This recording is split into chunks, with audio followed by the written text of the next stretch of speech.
Hey guys, welcome to Bastian time. I am not fully caffeinated. 1 second. And I'm back. I always forget, I record these videos earlier in the morning than I'm used to being awake, and need to make sure to drink my very potent tea before I start these videos, or else, like last week, nobody commented, but I was very sluggish and sleepy during those videos. I thought for sure everybody would be like, whoa, what's wrong with you? But anyways, let's get to the first story, which is Mega64's hilarious video.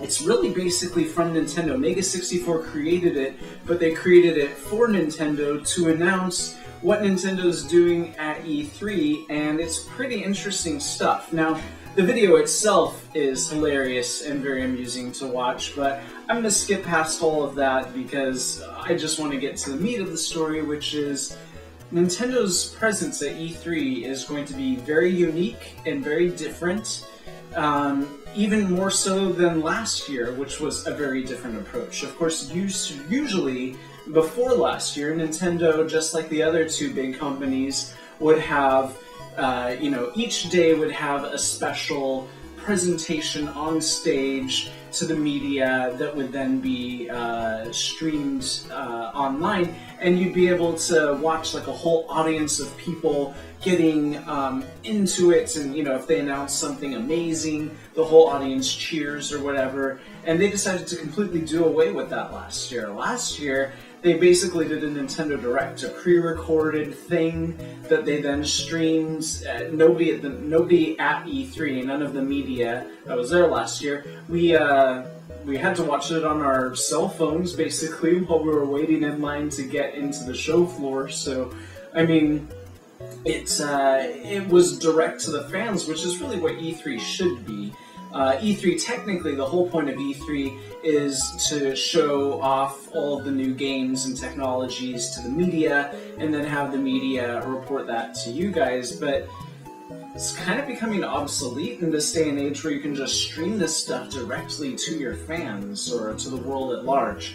I still feel like they do need to have some kind of media presentation-y thing, and they did. Last year they did still have a media thing that showed us stuff that they didn't reveal in their E3 Direct.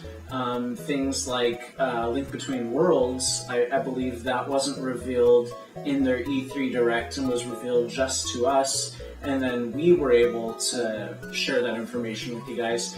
Well, this year they're taking an entirely different approach. It looks like they are going to be doing a live Nintendo Direct sort of thing, so more like a traditional thing, but not on a big stage, just on the show floor, and it's going to be also throughout the day, live streaming on the hour, every hour, basically, during all 3 days, with Nintendo's Treehouse people. Those are the people responsible for doing the localizations, the translating from the Japanese to English. They also are the people I've recently learned to specifically select which games to bring over from Japan. I didn't realize they had that much power. I thought they just did the translating. Turns out they're the ones who pick which games get localized. And so in any case, they're taking a very different approach. It looks like it might be pre-recorded, but they're calling it a digital presentation, which indicates to me that it's probably not pre-recorded. Because I think they realized that the pre-recorded thing just felt like another Nintendo Direct, and what's the point of doing just another one of those for E3? So it will probably be live, probably, and then throughout the day they're going to be live streaming on their own channel. That's something I do not think Sony or Microsoft have done, so kudos to them for doing that. And then they completely avoided their stage time last year. They didn't do anything on the big stage. This year they are utilizing the stage, but for something completely different, which is a Smash Bros. Tournament. So I guess they're hoping that all of the really good Smash Bros. Players can converge into the Nokia Theater and battle each other to the death. So that's pretty exciting. Might try to catch some of that myself. I am going to E3 again this year. So yeah, it looks like they are really trying their best to do something completely different. Just like they do with their consoles and their games, they don't want to follow in other companies' footsteps. They want to do their own thing, and that's definitely what they're doing at this year's E3.